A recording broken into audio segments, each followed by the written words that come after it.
Good morning, Tahmina Khan is here in TKMaths is fun. In today's video, I will solve a question of AS level mathematics P1.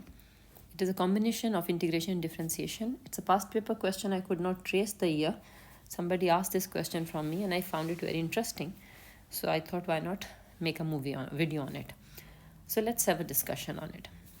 So a curve is defined for x greater than 0 such that dy over dx is this, and the point 4, 8 lies on the curve. Find the equation of the curve.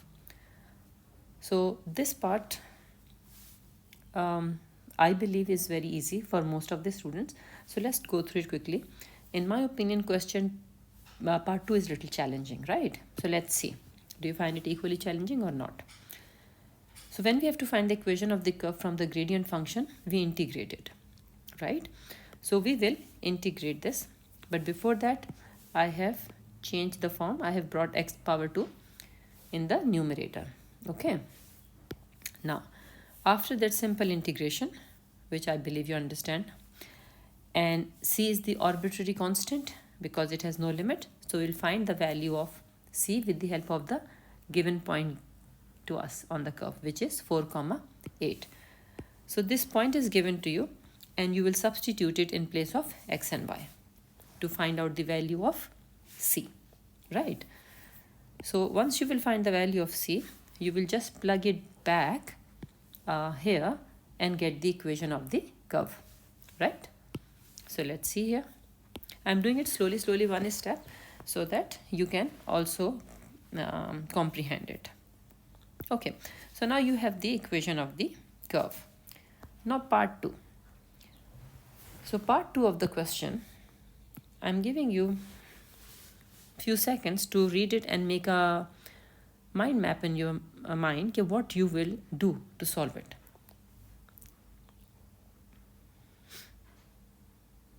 Okay, so now what is the first thought comes when I discuss with the students? The first thought comes in their mind is they put dy over dx equals to 0 in this equation and try to solve it, which they cannot.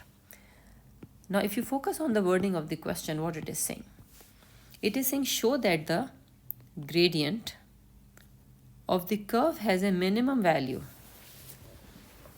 So which one they're talking about? Gradient of the curve. So this is the curve and this is its gradient, right? I'm repeating. Show that the gradient, which is this, of the curve has a minimum value is this. So you have to show that this curve has a minimum value at x equals to 2. You understand? So if you for the time being forget about this thing here and just consider he's talking about this equation and you have to find out its minimum value, or you have to show that the minimum value at x equals to 2, what will you do?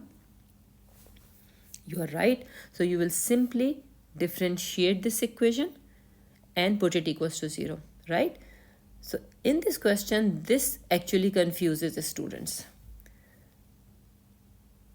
So simply I will differentiate this equation. Okay, first of all I have rearranged it and now I'm differentiating it again. Do not worry about this. Do not try to connect it with the nature and anything. Focus on the question, what it is saying, that the gradient of this curve, which is here, its minimum value is at x equals to 2. So I will follow the same procedure. I will differentiate it and put it equals to 0, right?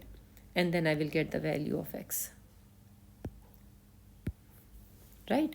So it is shown that this curve has minimum value at x equals to 3. He is not asking you to prove that it is minimum or maximum, so we are considering it as minimum. At the same time, he's saying state this minimum value. So it means I have to find the corresponding value of y. So I will simply substitute this value of x. Where will I substitute it? Because in part 1 you already have equation of y also. So do not make a mistake of substituting it in this y equation. You have to substitute in this equation, right? Because you are finding out the minimum value of it. So if you will use Desmos, you can substitute this equation there. This is Desmos graphical calculator, free online. So if you plug in here and you will see that the curve has a minimum value something like this at x equals to 2, and the y value you will calculate it. So substitute this x equals to 2 here only, and then you will be able to get the corresponding value of y, which is 3. So I hope you understood it. If you need further clarification, you can write your comments in the comment box, and I would love to reply. So please share it with your friends and take care. Allah Hafiz.